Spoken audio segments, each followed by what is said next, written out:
বন্ধুরা, আমি আজকে ঘি রাইস বানাবো। কিভাবে বানাবো, কি দিয়ে বানাবো দেখুন। কাঁচা লঙ্কা, মাংস, রসুন, টমেটো নিয়েছি। আরও কি নেব সেইগুলো বলবো। এবার এগুলো কেটে নেব। টমেটোটা কেটে নেব। ছোট ছোট করে টমেটো কেটে নিতে হবে, আর টমেটোর বিচিগুলো বের করে নিতে হবে।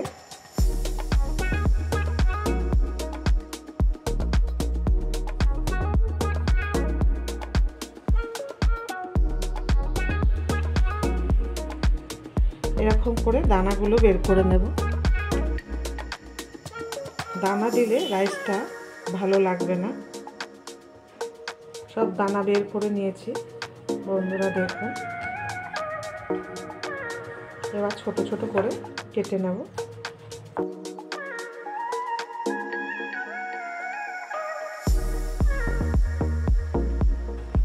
এইভাবে সব টমেটোগুলো কেটে নেব। এবার মাংসগুলো কিমা করে নেব।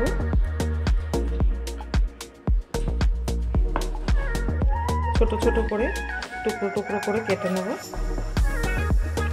যত ছোট ছোট হবে ভালোভাবে।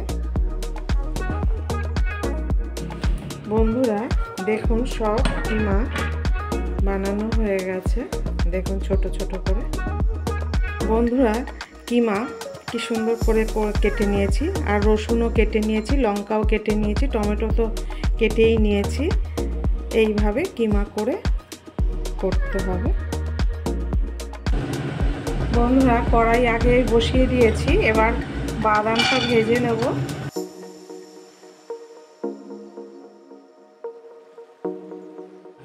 বাদামটা ভাজা হয়ে গেছে, পটপট করে ফুটছে। যখন ফুটবে বাদাম, দেখুন ভাজা হয়ে গেছে। আর ভাজা বাদাম থাকলে তো কোনো ব্যাপারই না। ঘি দেব, রসুন দিয়ে দেব। রসুনটা ভেজে নেব।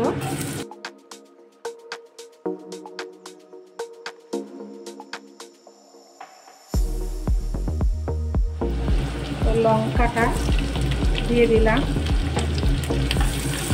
লঙ্কাটাও ভেজে নেব। পেঁয়াজ দিলাম।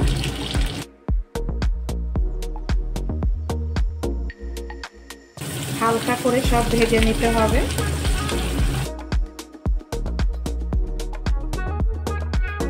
টমেটোটা দিয়ে দিলাম। একটা গোটা টমেটো নিয়েছি।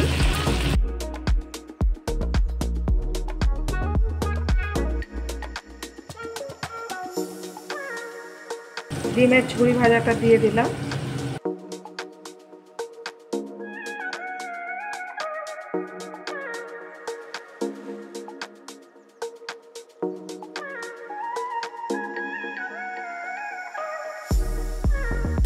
কিমাটা ভেজে নেব এর সঙ্গে। চিকেন কিমাটা ভেজে নিলাম একসঙ্গে। দেখুন ভাজাটা হয়েছে।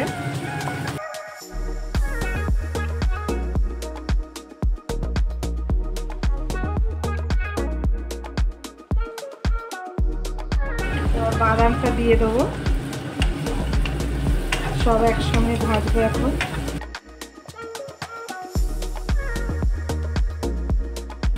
রাইসটা দেব।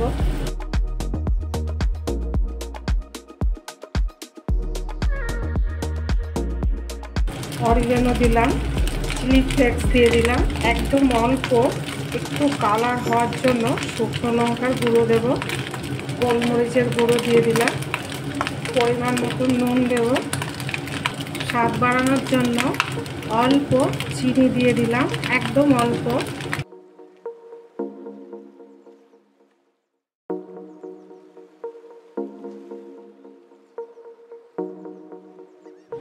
বন্ধুরা আমার রাইসটা হয়ে গেছে। এবার তড়কাটা বানাবো। সর্ষে আর শুকনো লঙ্কা,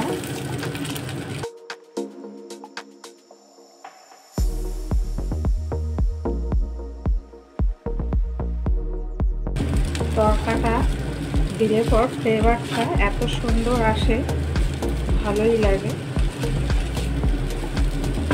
আমার হয়ে গেছে, ওভেনটাও বন্ধ করে দেব। বন্ধুরা, ঘি রাইসের রেসিপিটা দেখলেন, যদি ভালো লেগে থাকে লাইক, শেয়ার, সাবস্ক্রাইব করবেন।